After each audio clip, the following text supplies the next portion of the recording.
Hi అండి, అందరికీ నమస్కారం. ఇంటి దగ్గర ఉన్న స్నేహితులతో కలిసి మేము గురిజాల సమీపంలోని దైదాలోని ఆ మహాదేవుని దర్శించుకోవడానికి ఆటో మాట్లాడుకొని ఉదయం 7:30 గంటల ప్రాంతంలో మేము బయలుదేరామండి.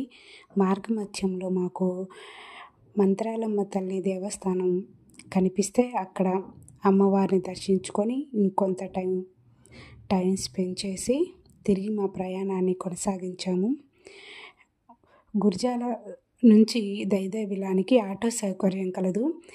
దైదేబిలం అనే బోర్డు ఉంది కదా, అక్కడి నుంచి లోపలికి వెళ్ళటానికి వెహికల్స్కి అయితే ఆటో కార్ లాంటి వెహికల్స్కి అయితే 20 రూపీస్ మనీ ఛార్జ్ చేస్తారంట.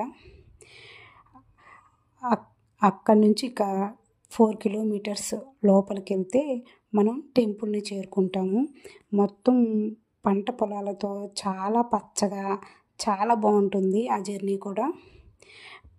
గుడి దగ్గరికి మనకి మొదట కనిపించేది విఘ్నేశ్వరుడు, ఆంజనేయ స్వామి, వీళ్ళతో పాటు చాలా వరకు శివలింగాలు, నందీశ్వరులు, నాగమయ్య స్వామి పుట్ట ఓ పక్క అయితే మరో పక్క కృష్ణానది.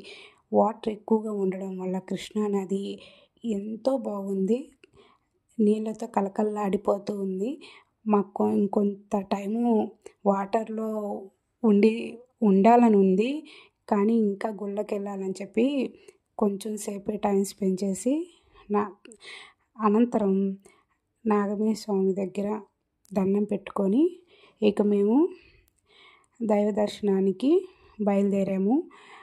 బయలుదేరే ముందు టికెట్ కౌంటర్స్ ఉన్నాయి. అర్చనకు ఒక టికెట్, అభిషేకానికి మరో టికెట్ అని టికెట్ కౌంటర్స్ ఉన్నాయండి. అక్కడ టికెట్ తీసుకొని గృహలోకి అయితే బయలుదేరామండి. గృహ అయితే చాలా అంటే చాలా బాగుంది.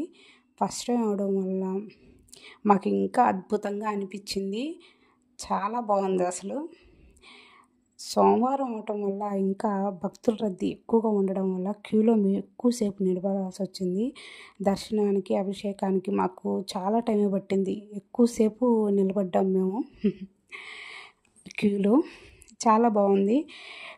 మరి ఆ గృహలో ఎక్కడి నుంచి ఎలా వస్తున్నాయో తెలియదు, కానీ పైనుంచి వాటర్ డ్రాప్స్ పడుతున్నాయి మా మీద. గృహలో అక్కడక్కడ మనకి దేవుళ్ళ ఫొటోస్తో పాటు ప్లాస్టిక్ వాడవద్దు అనే బోర్డులు కూడా ఉంటాయండి. అభిషేకం అనంతరం గృహ నుంచి బయటికి వచ్చే మార్గం అది ఇంకా కిందకు ఉండటం వల్ల మనం బాగా కిందకు వంగేసి కాలు అనేది స్ట్రాంగ్గా పెట్టాలి. అక్కడ వాటర్ ఉండటం వల్ల స్లిప్ అవుతుంది. స్ట్రాంగ్గా పెట్టి బాగా వంగి కొంచెం దూరం రాగానే పెద్ద నందీశ్వరుడు, అమ్మవారి శిలలతో పాటు ఇంకొన్ని శివలింగాలు, నందీశ్వరులు మనకి దర్శనం ఇస్తాయి. గృహ అనేది చాలా అంటే చాలా పెద్దగా ఉంది, చీకటిగా ఉంది. ఇంతకుముందు భక్తులు ఎక్కువగా దారులు ఉండటం వల్ల గృహకి ఎటు వస్తున్నారు, ఎటు వెళ్ళాలి, ఇవి మార్గాలు తెలియక ఎటువంటి అటు వెళ్తున్నారని ఆ మార్గాలన్నీ క్లోజ్ చేశారంట. బాగా చీకటిగా పెద్దగా ఉంది. ఇప్పుడు ఒకటే దారి పెట్టారు, వెలుపలికి అని యారో మార్క్స్ వేసి దారి పెట్టేశారండి. ఇంకా మనం అక్కడి నుంచి వెళ్తూ ఉంటే ఇదిగో మనం గుళ్ళకి వెళ్తుంటే ఎక్కడైనా కనిపిస్తాయి కదా రాళ్ళు పెట్టి ఒకదాని మీద ఒకటి, అట్లా ఇక్కడ కూడా కనిపించాయి. నిదానంగా వెళ్ళాలి, వాటర్ ఉండటం వల్ల కాలు స్లిప్ అవుతుంది. గుడి నుంచి బయటికి రాగానే మనకి అనౌన్స్మెంట్ వినిపిస్తూనే ఉంటుంది. ఓ పక్క నుంచి అన్నదానం విక్రయశాల అని ఫ్రీగానే పెడతారు భోజనం అండి. అక్కడికి వెళ్ళేసి మేమందరం భోంచేసాము.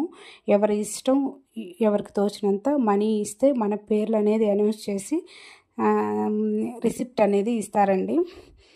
భోజనం అనంతరం ఇంకొంత టైము గుళ్ళోనే టైం స్పెండ్ చేసి మేమైతే మరో టెంపుల్కి వెళ్ళాము. ఆ విశేషాలు అనేది నెక్స్ట్ వీడియోలో వస్తుందండి. సరే, ఉంటానండి.